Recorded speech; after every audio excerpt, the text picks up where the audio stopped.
There are some problems from section 7.1.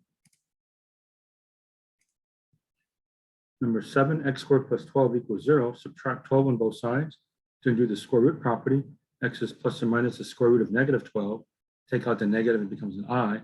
12 is 4 times 3, so plus or minus 2i radical 3. The rest are completing the square. 49. We want the coefficient of x squared to be 1, so divide both sides by 4. X squared minus 3/4 x plus 5/4 equals 0 divided by 4 is 0. Move the 5/4 over, it becomes a negative 5/4.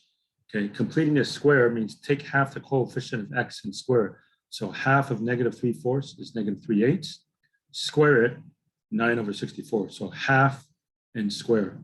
And you'll see that through the other examples that are here too. Add that 9/64 on both sides to get a common denominator, multiply this by 16/16. This now factors into x minus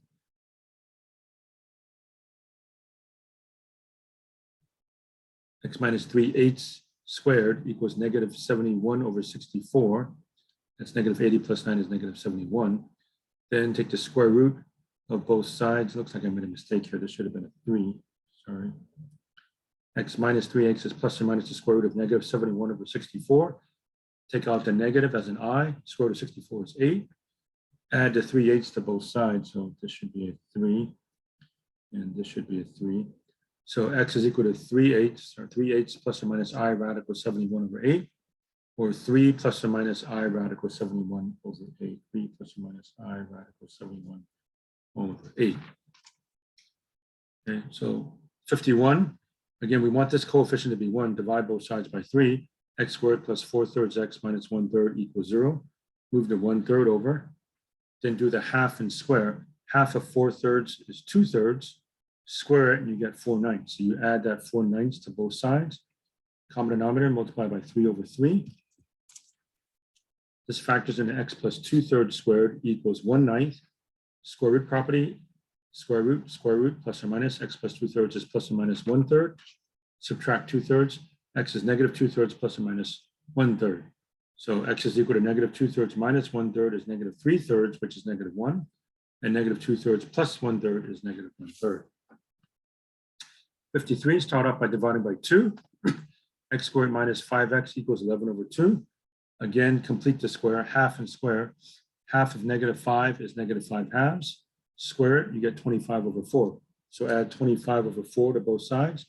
Common denominator here is 4 multiplied by 2/2. This factors into x minus 5/2 squared. A quick way to get this is just give me the square root of that. Square root of 25/4 is 5/2. Okay. The square root of 9/64 is 3/8. The square root of 4/9 is 2/3, and so on. All right, so 22 plus 25 is 47. Square root property, x minus 5/2 is plus or minus radical 47/4.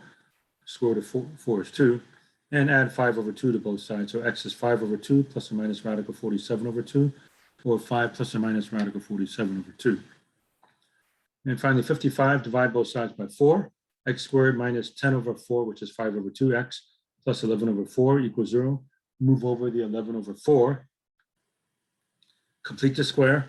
Half of this and square it. Half of negative 5/2 is negative 5/4.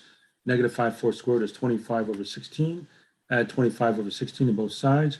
Common denominator is 16, so multiply by 4/4.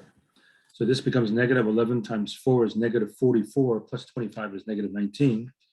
This factors into x minus 5/4 squared. Again, simplest way is put the x, keep this sign, and give me the square root of this. Square root of this is 5/4. Square root property, x minus 5/4 is plus or minus the square root of this. Take out the I, square root of 16 is 4. Add 5/4 to both sides. So x is 5/4 plus or minus I radical 19/4, or 5 plus or minus I radical 19/4. Right, so these are some problems from section 7.1.